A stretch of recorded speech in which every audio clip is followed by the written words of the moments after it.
I'm sorry guys about all this coffee. It's been going on for 2 weeks, but I think I got bronchitis or something.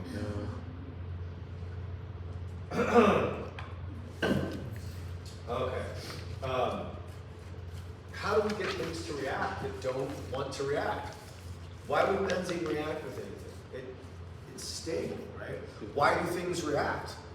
Because they want to become more stable, right? So if we have benzene and we try to react it with sodium dichromate, nothing's going to happen. If we just take some alkane and react it, nothing's going to happen. Okay? Dichromate or potassium permanganate are both strong oxidizing agents. Okay, so this is going back to Gen Chem, right? Leo says grr. If you oxidize, you know what you're doing? Losing electrons.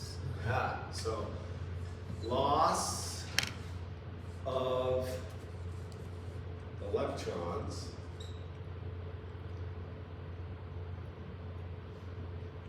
LEO, oxidation. Gain of electrons, reduction. So Leo the lion says grr, right? So these things are strong oxidizers. So they are going to essentially donate electrons. Okay.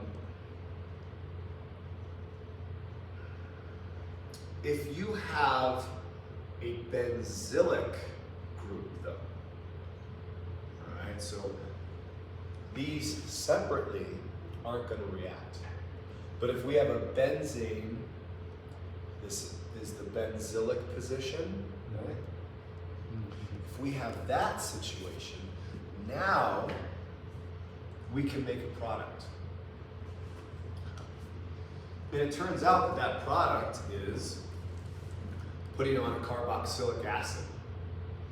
I just introduced functional groups to my intro to chem students yesterday, and their eyes just got really big. I could see the terror, and then they just started like glazing over. I was like, you guys have to just memorize these. There's no way around it. You're gonna have to know these, okay? So you might be able to appreciate that, in hindsight. But you put a carboxylic acid on the benzene ring, you get benzoic acid, which is an antimicrobial used in cosmetic things like that. Okay, and note where it puts carboxylic acid. Benzylic position. Benzylic position every time. Okay. Now, what's nice about this is that we can selectively make a certain product. Not in terms of we can't select anywhere that we put it, right? But we can say, okay, with synthesis, being able to control anything about it is a plus, right? If you had a reaction and the mechanism said, well, I could stick it here or here or here or here, and you guys have learned in the past how there are mechanisms like that, but some are more favorable, right? It could be more favorable on the outside, it could be more favorable on the inside, but you just don't know. You get 50-50, 25-75%. This is 100%, right? So if you're in the business of making benzoic acid, for instance, you know that when you react benzene with any kind of aliphatic group on it, then you are going to put it on that adjacent carbon, or that benzylic carbon. So it's nice in that regard. And then the rest of the molecule basically starts to just break down into carbon dioxide. Mm-hmm. Because that oxidizing agent can kind of work on this, even though it's not doing this itself. This alkane will sometimes break down. So it's not like you can say, okay, I'm going to trim this off, and then I want to use this for something. Mm-hmm. Okay. Oftentimes, they drive this to just break down, and as carbon dioxide, they just shoot that up into the atmosphere with all the other greenhouse gases.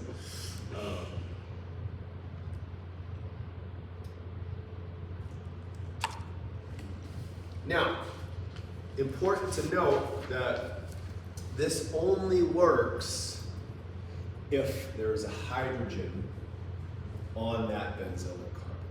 Mm-hmm. Okay. So a tertiary benzoic carbon, you're not going to get a reaction. Okay. Because what we have to do is we have to essentially remove that hydrogen in order to stick the electron on there. Okay. So keep that in mind. Of course, we're going to do some practice where we have a bunch of different compounds, and we'll say, okay, what's the product, or is there no reaction, right? So if you just see a benzene, or if you just see an alkane, obviously no reaction. But if you see something where the benzoic carbon is tertiary, it has no hydrogen on it, that's also no reaction. Okay.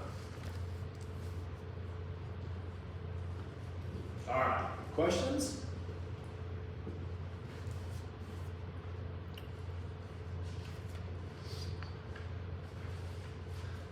Let's try it.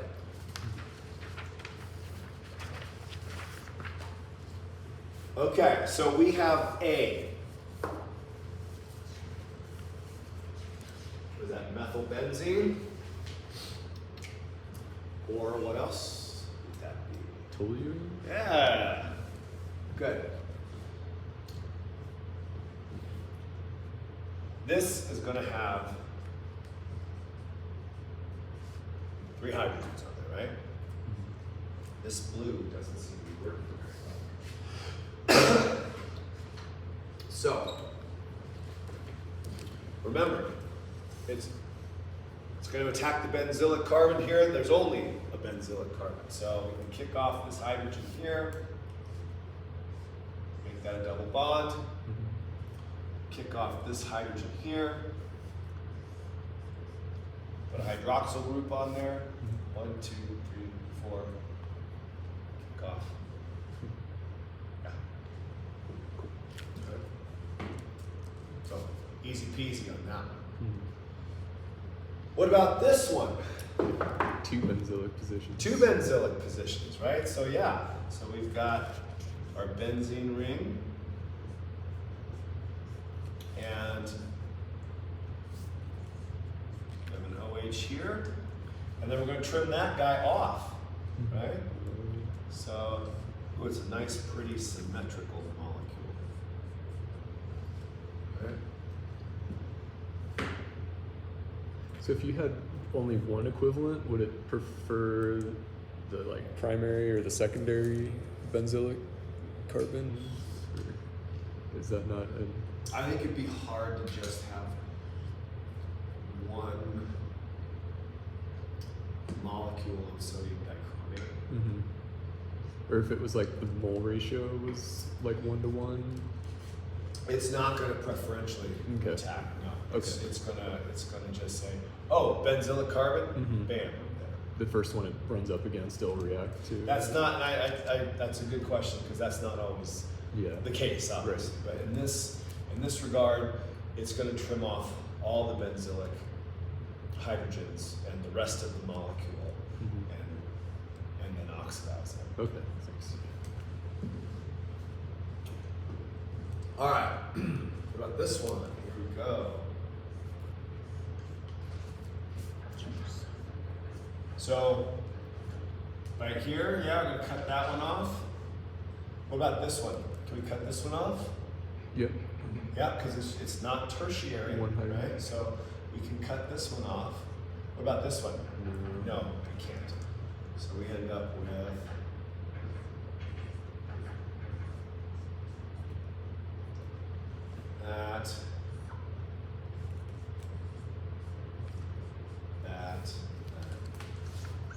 this tert-butyl group on the end there. Okay. Make sense? Mm-hmm. Yep. Okay.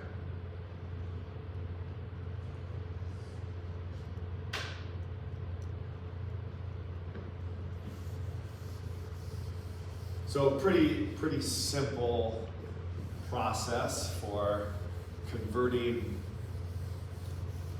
benzenes into benzoic acid. And you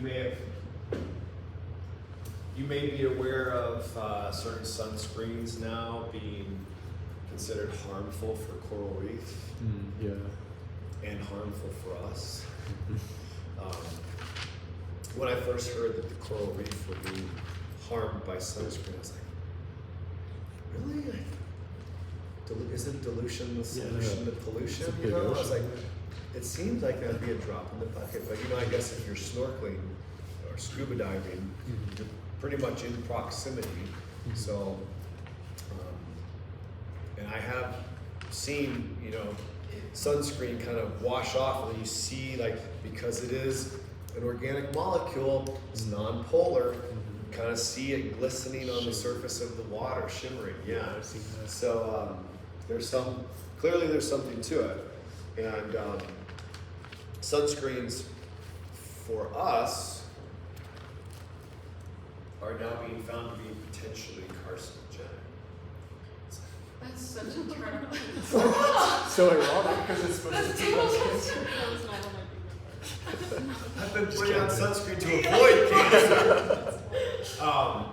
And not all of them. So I'm not saying don't Where's wear sunscreen. I'm saying be judicious, right? So there's these oxybenzones, so a ketone, but also benzenes. Benzene is carcinogenic. And so we can use benzene in manufacturing, in industry, to make different products, even though they are so stable. Right? This kind of thing here, like I said, benzoic acid. You take benzene, you can make stuff with it. Certain sunscreens have these chemicals in them, and those chemicals themselves may not be so bad. But the problem is that because they're using benzene derivatives, if they're not purified out completely, then it contains benzene as well. And so I think that's what's harmful to the reef. That's what's making some sunscreens potentially carcinogenic. So mineral sunscreen is often touted. It's the stuff that doesn't rub in super well, Yeah. but it doesn't have all of those benzene derived compounds in them that are bad for us. And I'm not just mineral, but definitely take a look on the back and look at you. You know, you guys can navigate those ingredients better than most people, right? And look for anything that really has benzene in it at all, in the name. I've heard in Europe they have like different sunscreens that aren't like approved by FDA here, and I wonder if that's like what they're thinking about too. Yeah, you know, and it's hard because industries are nefarious, right? And the way we've set it up, the industry only has to show if harm has been done for an FDA to step in and say, okay, we're going to ban this product. Right? It doesn't have to show if something is potentially harmful, right? So we live in a world that has all kinds of different chemicals circling around. And trust me, I told my intro to OChem students this week, don't just buy this, oh, if it has chemicals, I'm not going to eat it. You know, like everything is a chemical.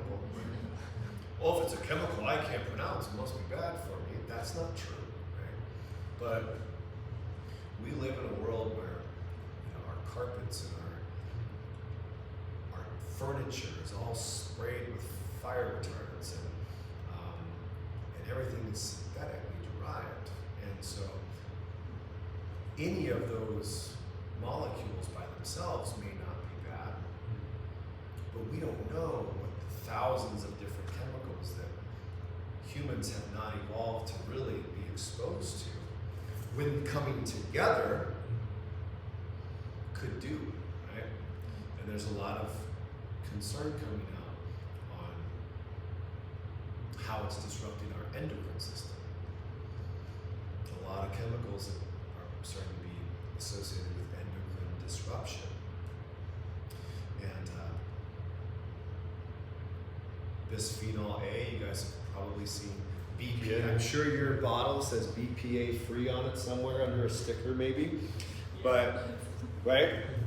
So it turned, a study at the University of Missouri St. Louis showed that bisphenol A, so bisphenol, 2 phenyl groups, right, could be harmful for particularly neonates and developing fetuses. Bisphenol A can be detected by the body as an estrogen-like molecule. Okay, and so there was concern that babies are particularly sensitive to that. So pretty much all the baby stuff, they got rid of BPA, right? And then like, well, we don't know what this could also do. Like, if you start talking about endocrine disruption, people get alarmed, right? And so they've been phasing it out of everything. But what they don't tell you is that they replace it. Bisphenol A is in plastic because it is a compound that makes it malleable so we can shape it, but rigid and strong. Right? That Nalgene bottle is strong. I've tried to run over my Nalgene bottle when I'm in college. Can we destroy this Nalgene bottle? We dropped it out of our dorm, on the 3rd floor. And that was before everything was, a lot of BPA in it. So it's a very handy molecule to have, right? So they said, okay, let's take out this A, which looks like that, right? The 2 phenyl groups, and then the benzylic carbon has tertiary benzylic carbon, right? So we couldn't treat that with sodium dichromate, right? So we say, okay, we'll take out BPA. Let's put in BPF.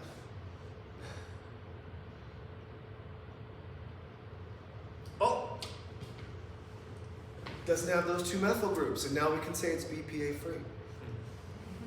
Okay. Now, do you think your endocrine system,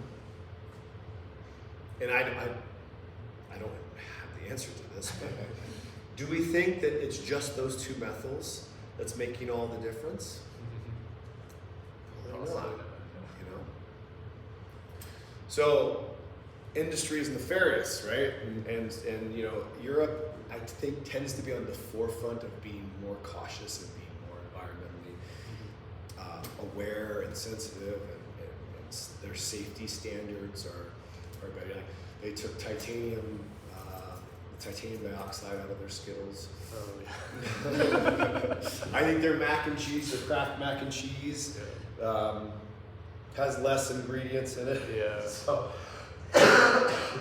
they might be on the forefront of something that hasn't been FDA approved just because it hasn't gone through the channels. Hopefully it's good.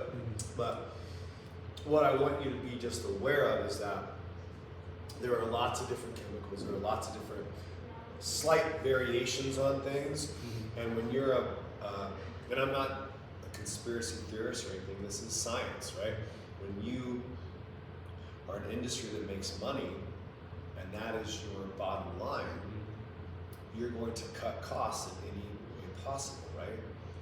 And you're only going to follow the restrictions that are mandated on you. Unless you're one of these, I'm not saying all companies, like we're seeing some that are saying that, we're going to ethically source our products.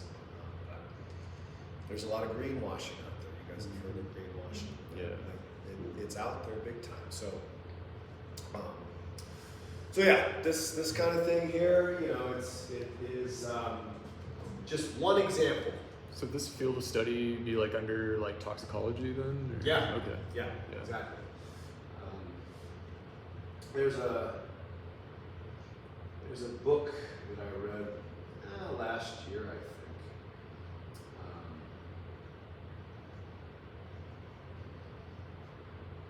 And now I'm spacing on the name. I'll go look it up. But there's lots of books on this, and I'm always a little skeptical because some people are like, it's all bad, electromagnetic radiation, everything, and they get kind of into the kooky end. Or I read the book by this guy, and he wasn't a scientist, and his argument for not doing certain things is because we don't know, so might as well stay away from it.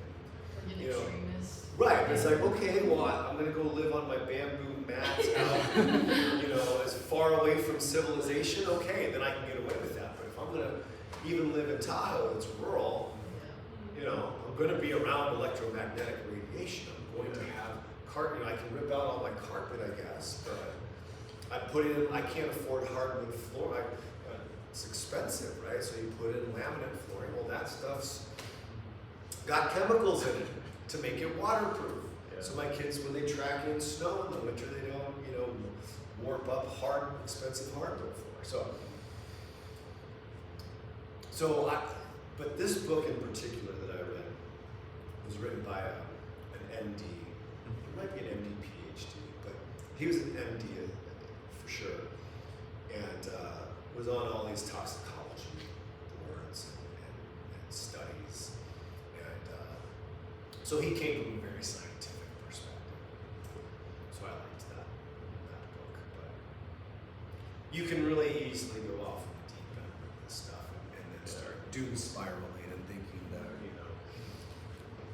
it's all hopeless. So I don't want to like open up plant that seed in your mind.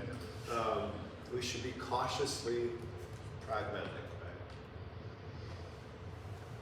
All right, so here's some other reactions. I don't know if you've seen this chart. Again, I'm not sure exactly what in-depth and breadth of coverage Sean got to before passing the baton, but this is essentially, again, like a roadmap. If you're starting with some kind of benzene compound, how do you get to these products, right? And it seems like a lot going on, but you guys remember substitution and elimination reactions, right? You covered that, SN1, SN2, E1, E2, okay. Of course, these chapters, these are from the Klein textbook, so the chapters will be a little bit different, but how do we make alcohols? How do we make alkenes? Well, depends. Do we have some kind of free radical that we then brominate, right? Then we get that kind of product, and then we can do a substitution. We can switch off the bromine, put on the hydroxyl. Another route is to take some oxidizing agent. And so that's what that O in brackets is. It just refers to an oxidizing reagent. So it's, it's non-specific. That could be sodium dichromate, right? It could be the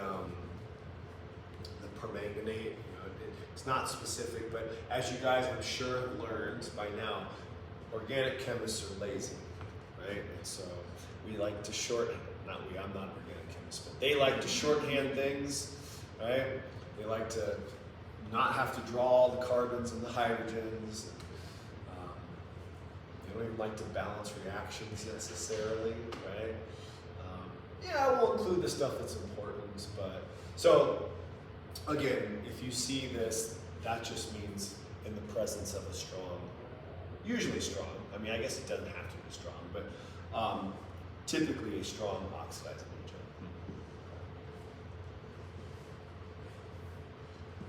So that's a helpful slide just to summarize some of these processes. All right, so benzene's stable, right? That's the theme this week.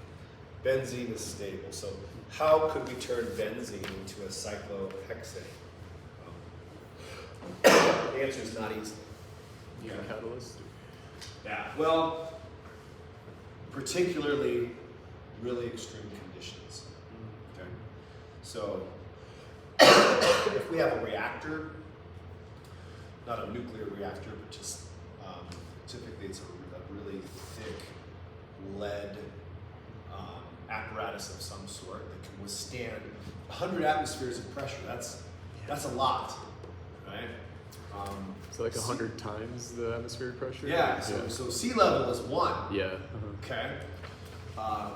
If you pump in enough hydrogen gas, you can, in a closed system, you can heat it up to 150 degrees within the presence of the catalyst of nickel.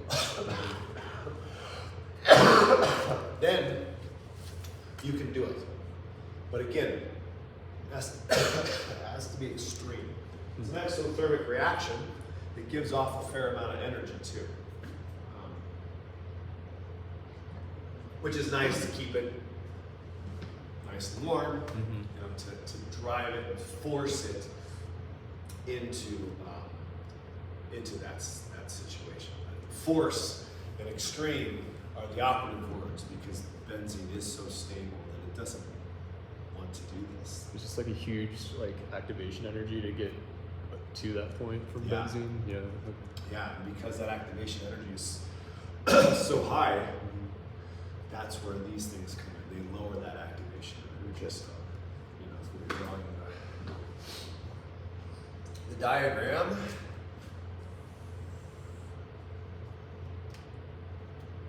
be more like this. Okay. So and this is energy, right? This is product. And at this point, we end up getting more product because we've lowered that activation energy. What does the nickel do again? The nickel is just a catalyst. Okay. So with hydrogenation, you probably learned about a mechanism where you use platinum. Yeah. Same kind of thing. We're using these transition metals. Would platinum work too, or just What's that? nickel? Would platinum work as well? In this situation, I don't know. That's a good question. I don't really know exactly what the reactor looks like. So when it's platinum, it's a sheet of platinum on the bottom, and it kind of hands the hydrogen essentially up into the organic molecule that you're wanting to add it onto. This, could you replace that with platinum? I want to say yes, but that's just a fairly somewhat educated guess. So take it for what it's worth. Yeah. It's a good question though.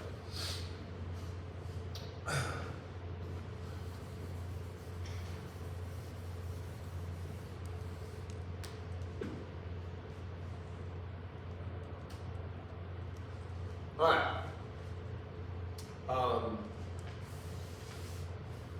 So here, actually, look at this, Lex. Here's an example where, yeah, we are using platinum. In a different, this is a different scenario though, right?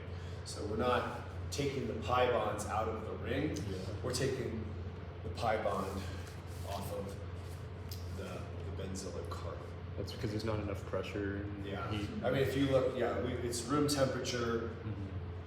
you know, very, very much lower in pressure, and we're using platinum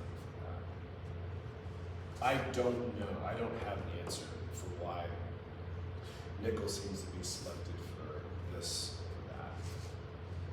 But we'll look it up. Let's see.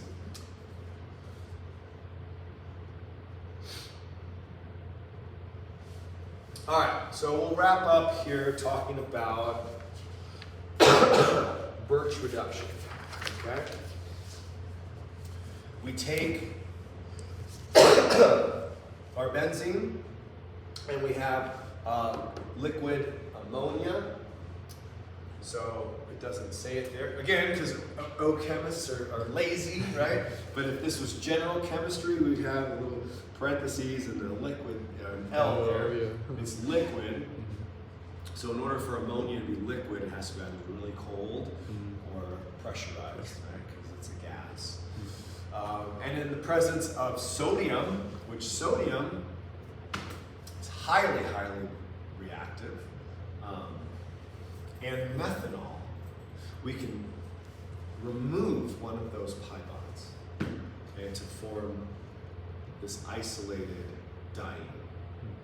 Okay. You might remember from Gen Chem that sodium reacts violently. There are these chemistry demonstrations all the time. Right? Put a little chunk of sodium in water and right? Yeah, sodium, if it binds with chlorine, then you know you've got table salt. So it's conditional, right? But sodium is very, very reactive because it has one electron in its valence shell. And that's not a happy situation, right? So it reacts very fast. So violet can also be fast in terms of rate kinetics, right? It reacts very quickly because it wants to get rid of that electron, so it essentially like a free radical, right? Or it wants to bond with something to get another electron. So the sodium takes the electron from the pi bond, that third one then, or? Let's get there. Maybe we'll talk about it here. Here's the mechanism. Okay, we have the sodium. There's its electron, and you remember these arrows? Yeah. Okay. When it only has one barb, that's just one electron, right? 2 barbs, 2. It's just telling us where the electron is going. Okay. So, Rob, to your question, it's actually not taking an electron, but it's giving it away. Okay. So, get this off my hands. Okay. And in doing so, now we have this pi bond get broken. Okay. And so one of the electrons goes to pair with that one that was donated because it's created this free radical, right? Yeah. And so that electron comes here, the pi bond breaks, one goes here, and then the other one goes to here. Okay. But in order to satisfy, you know, it's the stable of the magical unicorns, but now we've introduced a coyote or something in there, and they're freaking out. They're not happy, right? So this one jumps down here, and then that breaks this pi bond, right? So one of the electrons goes to help out that single electron, and then we have this intermediate here, okay? And it's an anion because it's negatively charged. So that's where the methanol comes into place now, right? And so in the presence of sodium as the free radical essentially, and then methanol, we can then remove that hydrogen, okay? So it deprotonates the methanol, and it grabs that hydrogen over here, and now it waxes not one side, but we still have this issue, right? Luckily, we've got more sodium, right? And so this kind of becomes the like the termination, if you will, termination step. If we're thinking about it in that aspect, this comes down here, and then now we have our two electrons together. But we've created this anion again, like on the top, only now it's at the bottom. And so I guess this would be more of the termination step. We'll pull off another hydrogen from the methanol, and we end up with this. And that's why I notice these pi bonds are going to be on opposite sides from each other. So we have an sp3 hybridization up top and an sp3 hybridization down below. Okay, that's what we end up with this Birch reduction reaction. Make sense? Yeah? Bring back those arrows. Those arrows didn't go away either, right? So we have now this isolated diene, right? Why is it? Sorry, why is it isolated? They're not conjugated anymore. They're not conjugated. That's right. Too far apart. And so we end up with the sp3 on top and bottom. Here's the mechanism. And rather than try and cram this in 4 minutes, what we're going to do next when we pick up, I don't know, we might do the NMR stuff first, but when we pick up with aromatic reactions, we'll get into what happens when we have an electron donating substituent versus an electron withdrawing. That's what this is right here. Okay. So you could say, all right, depending on what I have, right, it's going to give me a product that has pi bond connected to that R group, right? Or actually, this doesn't get reduced. This doesn't happen, okay? So with electron donating substituents, we don't get the isolated pi bond on that R group, okay? It's converse with electron withdrawing, right? Here, we have the converse, right? So here, pi bond is connected. Here, pi bond is not. And so it depends on what this group is. Okay. So that'll be what we'll work on. You know, there'll be questions where we'll be like, okay, I've got, you know, a strong, moderate, or weak activator. What does that mean? What is my product? Is it going to have the pi bond on that R group or not? Right. So I would not make you I'm not going to make you memorize these things, okay? What I want you to be able to do is look at you know, given the information, then be able to know which way it goes. Okay. And if you want to write down on here, so activators are electron donating, and deactivators are the electron withdrawing. I like to think of it as, okay, if I'm donating an electron, I'm going to activate it some, because with an electron, just like the sodium added that electron in that previous mechanism, that set off a cascade of events and activated it to do something, right? Okay. Whereas if you're deactivating, you're gonna pull that electron away. All right, questions? No point.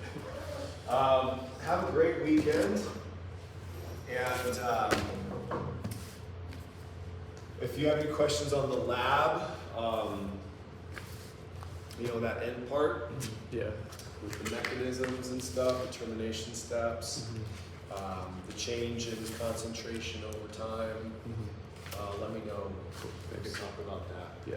What are we doing next week for lab? I don't remember, but I will figure that out. Oh, here's the syllabus. Reduction of fluoride. All right. Cool. I didn't do actually. So I don't think I mentioned this, but I did not do the lab.